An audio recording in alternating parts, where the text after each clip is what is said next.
සුබ දවසක් වේවා. පහුගිය දවස් කීපේ වෙච්ච සමහර ප්‍රකට සිද්ධීන් දැක්කන් පස්සේ මට ප්‍රශ්නයක් අහන්න තියෙනවා පුදුයි. ඇත්තෙන්ම සුරේෂ් සලේ අහිංසකද කියලා. මොකද මම මේ ප්‍රශ්නේ අහන්නේ ශානි අබේසේකරලා වෙනුවෙන් නෙවෙයි. කතෝලික පල්ලිය වෙනුවෙන්ත් නෙවෙයි. ප්‍රාස්පුඩාරේ මගේ මාතෘකාවක් නෙවෙයි. ඒ නිසා දැනට ඉස්මතු වෙලා තියෙන සුරේෂ් සලී දැන් රටේ ප්‍රධාන මාතෘකාවට පත් වෙලා තියෙනවා.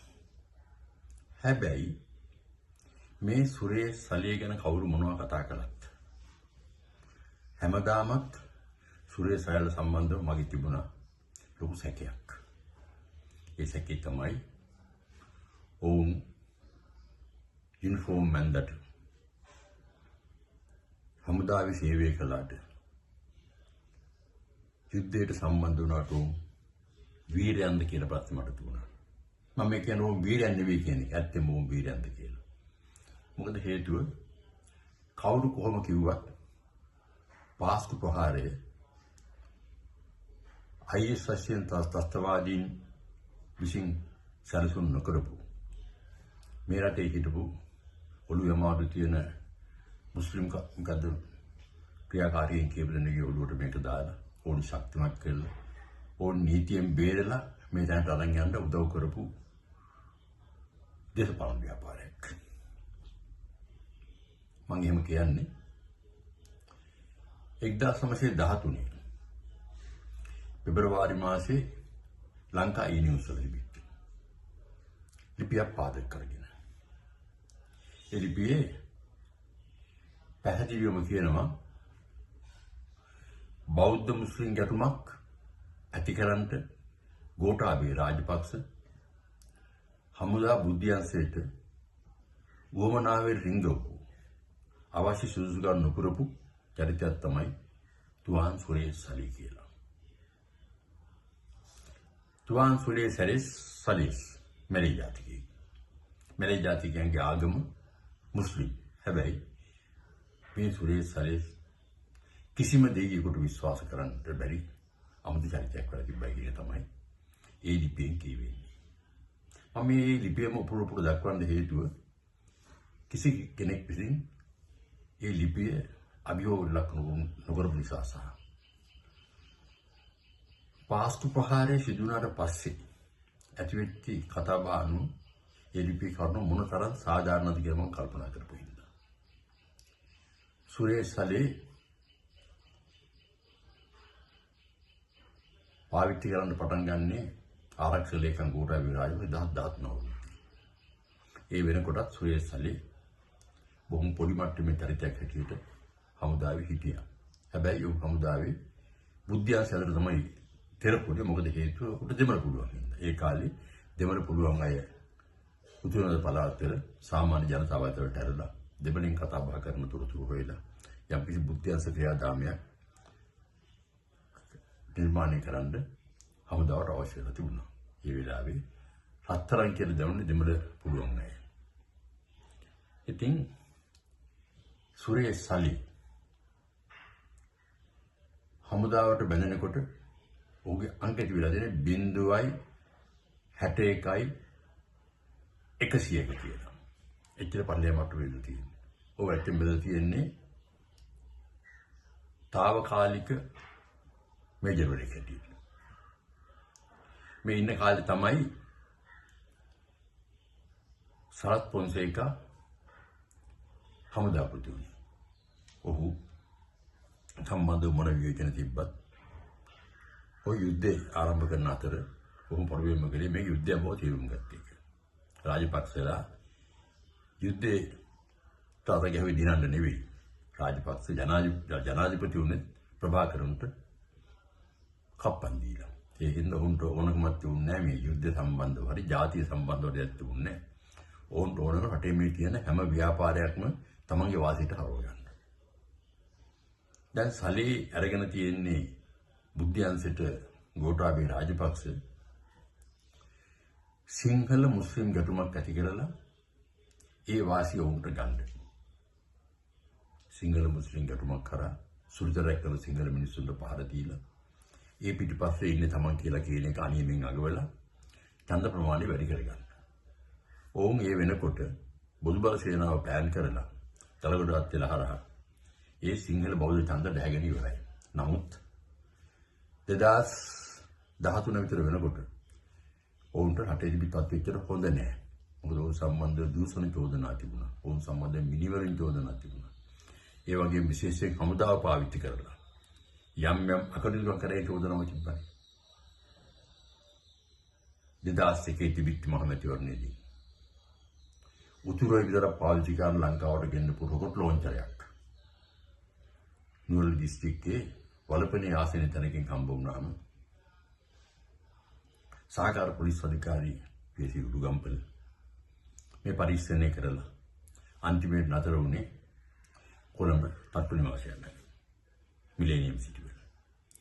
එතෙන්දී අහුවෙච්ච හුඟක් දේවල් තේරුණා කිසිම නිල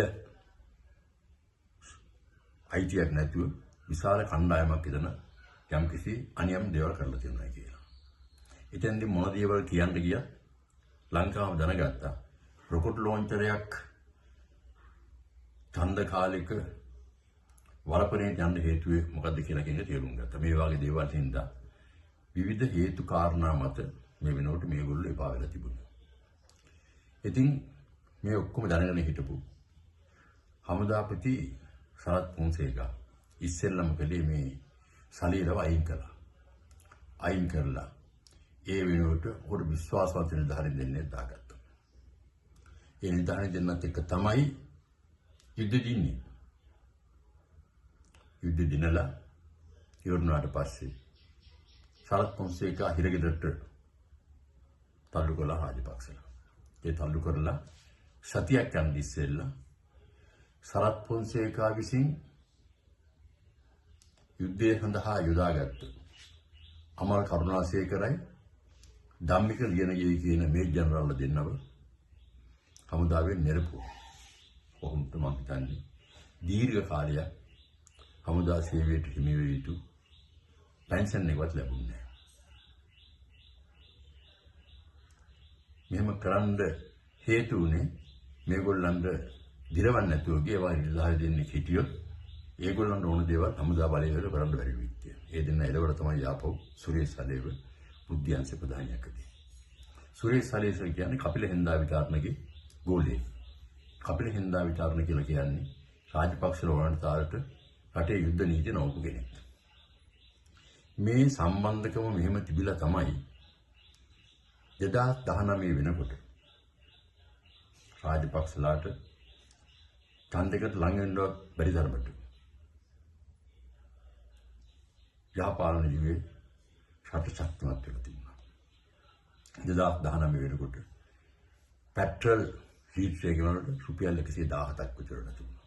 රුපියල් 1000 ගාණක් ගෑස් හැමදාත්ම බඩු මිල සංසන්දනය කරලා පෙන්නලා ඡන්ද දිනපු මේ රටේ ප්‍රජාතන්ත්‍රවාදීන්ට පක්ෂ නායකයින්ට විශාල අර්බුදයක් වුණාම ඡන්ද කොහොමද දිනවන්නේ කියලා.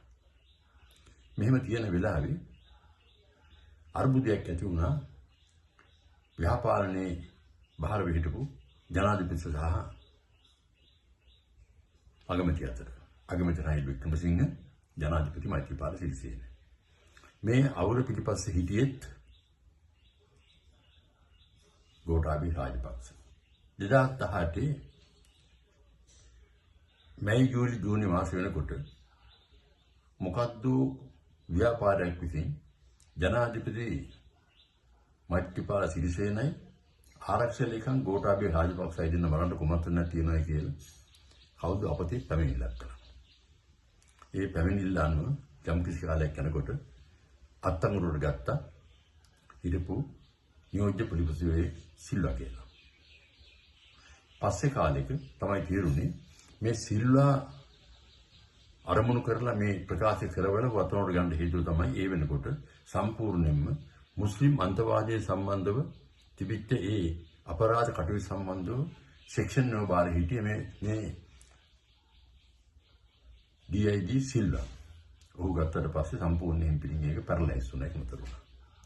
දැන් මේ අතර හමුදාවේ හිටපු මේ සලීලා වලීලා ඔක්කොම එකතු වෙලා මේ වැඩේ කරන අතර තමයි ඒ ශක්තියෙන් තමයි ඔක්තෝබර් මාසේ 26 වෙනිදා මෛත්‍රීපාල සිරිසේනට සිද්ධ වුණේ රනිල් වික්‍රමසිංහ පහ කරලා මහින්ද රාජපක්ෂ ජනාධිපති කරන්න. ඒගොල්ලෝ බැලුවේ එතනින් බලය අල්ලන්න. ඒක හරි ගියේ නෑ. ශේෂ්ඨාධිකරණය කිව්වා ජනාධිපති බලයක් නෑ රනිල් වික්‍රමසිංහ පහ කරන්න කියලා. පාර්ලිමේන්තුව තීන්දුව කළා වැඩි ඡන්දෙන් අගමැතිවරයා රනිල් වික්‍රමසිංහ මිසක මහින්ද රාජපක්ෂ වෙන්න බෑ කියලා.